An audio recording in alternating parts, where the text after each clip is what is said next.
ये आपसे सफाई कराएंगे, सीवर साफ कराएंगे जाति के नाम पे, लेकिन जाति नहीं गिनेंगे। ये भिक्षा देंगे और लेंगे जाति के नाम पे, लेकिन जाति नहीं गिनेंगे। ये जाति व्यवस्था मानेंगे, लेकिन जाति नहीं गिनेंगे। मंदिर में प्रवेश करेंगे और कराएंगे जाति के नाम पे, लेकिन जाति नहीं गिनेंगे।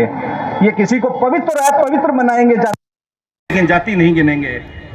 ये छुआछूत करेंगे जाति के नाम पे, लेकिन जाति नहीं गिनेंगे। तो 34 साल बाद जो पार्टियां उस वक्त जातिगत जनगणना का विरोध करती थी, जिनके मुंह पे जातिगत शब्द नहीं आता था गणना का, आज वो ही कह रहे हैं कि जातिगत जनगणना होनी चाहिए। ये शोषण करेंगे जाति के नाम पे, लेकिन जाति नहीं गिनेंगे। ये उत्पीड़न करेंगे जाति के नाम पे, लेकिन जाति नहीं गिनेंगे। ये शादी करेंगे जाति में जाति के नाम पे, लेकिन जाति नहीं गिनेंगे। ये अपने नाम में उपनाम लगाएंगे जाति के नाम पर, लेकिन जाति नहीं गिनेंगे। ये खुद को श्रेष्ठ और विशिष्ट बताएंगे जाति के नाम पे, लेकिन जाति नहीं गिनेंगे। ये भेदभाव करेंगे जाति के नाम पे, लेकिन जाति नहीं गिनेंगे। अभी भी हम चुनौती दे रहे हैं भारतीय जनता पार्टी को और उनकी सरकार को। बिहार में और केंद्र में उनकी सरकार है, या तो वो इस आरक्षण 65% जो आरक्षण बढ़ाया है, इसको आप 9वीं अनुसूची में डालिए, या फिर आप स्पष्ट रूप से कहिए कि हम इसको नहीं डाल सकते।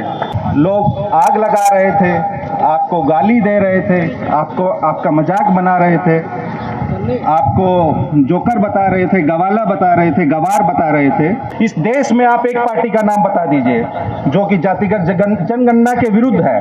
कोई भी सार्वजनिक रूप से आरक्षण की मांग को, जनगणना का विरोध नहीं कर सकता। ये आपके नेता ने आपको दिया है, समाज को दिया है। देश भर में जातिगत जनगणना की मांग और तेजस्वी जी के कार्यकाल में जो 65% आरक्षण की सीमा बढ़ाई गई थी, उसको 9वीं अनुसूची में डालने की मांग को लेकर यह मंच पर उपस्थित सभी सम्मानित नेतागण, पटना जिला से आए हुए सभी कार्यकर्तागण और मीडिया के बंधुओं, मैं आपको आज से 34 वर्ष 25 दिन पहले के दिन ले जाना चाहूँगा। तारीख थी 7 अगस्त 1990। उस दिन आदरणीय लालू प्रसाद जी की अगुवाई में, मैं कहूँगा, मंडल कमीशन लागू हुआ था इस देश में। जिस दिन मंडल कमीशन लागू हुआ, उसके बाद इस देश का और प्रदेश का क्या माहौल था। मंडल कमीशन लागू होने के बाद लोगों ने किस तरह की बातें की। लोग आग लगा रहे थे, आपको गाली दे रहे थे, आपका मजाक बना रहे थे, आपको जोकर बता रहे थे, गवाला बता रहे थे, गवार बता रहे थे। लेकिन आपके नेता की दूरदर्शिता को देखिए आप। 34 साल 25 दिन पहले आज वही लोग जो आरक्षण के विरोधी थे, जातिगत जनगणना के विरोधी थे, सामाजिक न्याय और समाज में समानता के विरोधी थे, आज वही लोग इस आरक्षण और जातिगत जनगणना के पक्ष में हैं। इस देश में आप एक पार्टी का नाम बता दीजिए जो कि जातिगत जनगणना के विरुद्ध है। कोई भी सार्वजनिक रूप से आरक्षण की मांग को, जनगणना का विरोध नहीं कर सकता। ये आपके नेता ने आपको दिया है, समाज को दिया है। आज जैसे मैंने कहा, हर कोई जातिगत जनगणना की बात कर रहा है। भारतीय जनता पार्टी ने, जब नेता प्रतिपक्ष श्री तेजस्वी यादव जी 2018 में भी 19 में भी नेता विरोधी दल थे, इन्होंने मांग रखी बिहार विधानसभा में, बीजेपी को उसका समर्थन करना पड़ा। और अभी भी हम चुनौती दे रहे हैं भारतीय जनता पार्टी को और उनकी सरकार को। बिहार में और केंद्र में उनकी सरकार है, या तो वो इस आरक्षण 65% जो आरक्षण बढ़ाया है, इसको आप 9वीं अनुसूची में डालिए, या फिर आप स्पष्ट रूप से कहिए कि हम इसको नहीं डाल सकते, या फिर आप देश भर में जनगणना करवाइए। 2021 में जनगणना, हर 10 वर्ष बाद जनगणना होना होता है, लेकिन 4 वर्ष ज्यादा हो गया। 2021 में होना था, 2024 खत्म होने को है, इन्होंने नहीं कराई है। और ये हमारी मांग है कि आपको जातिगत जनगणना कराना होगा और राष्ट्रीय जनता दल और हमारे नेता इसे कराकर रहेंगे। साथियों, 1996-97 में जब संयुक्त मोर्चा की सरकार थी नई दिल्ली में, जनता दल के राष्ट्रीय अध्यक्ष, हमारे वर्तमान राष्ट्रीय अध्यक्ष श्री लालू प्रसाद जी होते थे। तीन राज्यों में जनता दल, उस वक्त जनता दल के मुख्यमंत्री थे, प्रधानमंत्री जनता दल के थे श्री एच डी देवगौड़ा जी। लालू प्रसाद जी की पहल पर उस वक्त देवगौड़ा कैबिनेट में प्रस्ताव पास किया कि 2001 की जनगणना में जातिगत जनगणना होगी। दुर्भाग्य से 1998 में सरकार चली गई, भारतीय जनता पार्टी की सरकार आई 1998 से लेकर 2004 तक। उसी दरमियान 2001 में जो हर 10 वर्ष के बाद जनगणना होती है वो हुई। वाजपेयी सरकार ने उस निर्णय को पलट दिया क्योंकि ये लोग आरक्षण और जातिगत जनगणना के विरोधी हैं। और उस कैबिनेट में आज के बिहार के वर्तमान मुख्यमंत्री वो कैबिनेट मंत्री होते थे, जो आज कह रहे हैं कि बिहार में हमने जनगणना करवा दी, तो वो 18 वर्ष से यहाँ मुख्यमंत्री थे, केंद्र में भी मंत्री रहे उस वाजपेयी जी की सरकार में।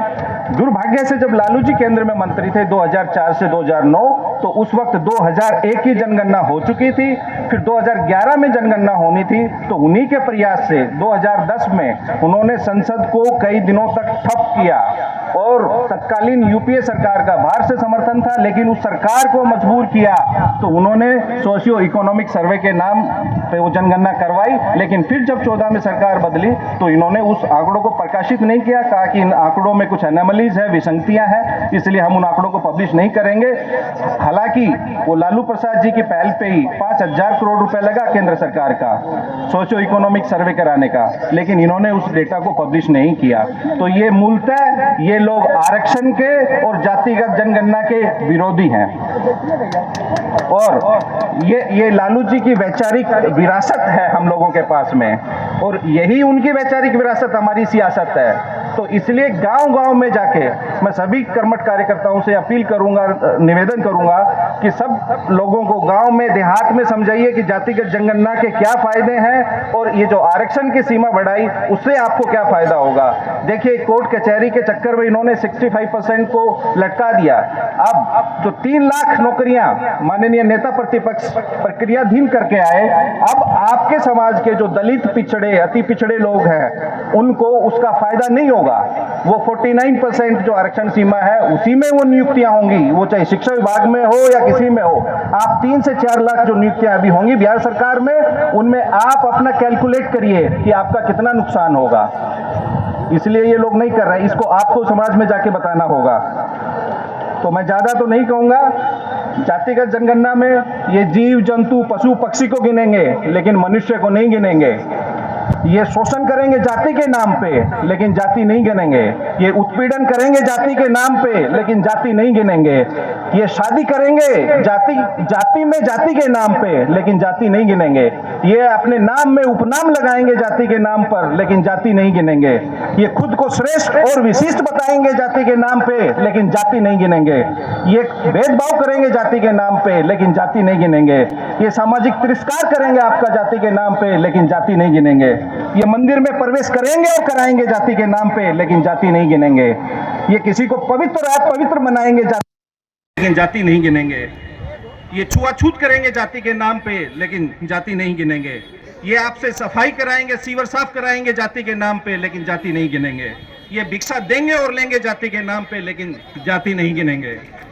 ये जाति व्यवस्था मानेंगे लेकिन जाति नहीं गिनेंगे। संसाधनों कुंडली मार के बैठेंगे जाति के नाम पे लेकिन जाति नहीं गिनेंगे। तो मैं इसलिए से मेरी ये विनम्र अपील है, आप जातिगत जनगणना के फायदे बताइए, घर घर चाहिए सभी लोगों को। इसके कोई आपको कहता है, देखिए लालू जी को सब लोग जातिवादी बोलता था ना, जैसे मैंने उदाहरण दिया जब मंडल कमीशन लगा। आज किसी की हिम्मत है कोई बोल देगा, तो जो लोकतंत्र की धीमे धीमे चलती है लेकिन बहुत महीन पीसती है। तो 34 साल बाद जो पार्टियां उस वक्त जातिगत जनगणना का विरोध करती थी, जिनके मुंह पे जातिगत शब्द नहीं आता था गणना का, आज वो ही कह रहे हैं कि जातिगत जनगणना होनी चाहिए। तो इसलिए आप गिनोगे नहीं तो समझोगे नहीं, और समझोगे नहीं तो सुनोगे नहीं। तो इसलिए जातिगत जनगणना के फायदे आप समझिए और लोगों को भी समझाइए। बहुत बहुत धन्यवाद, शुक्रिया।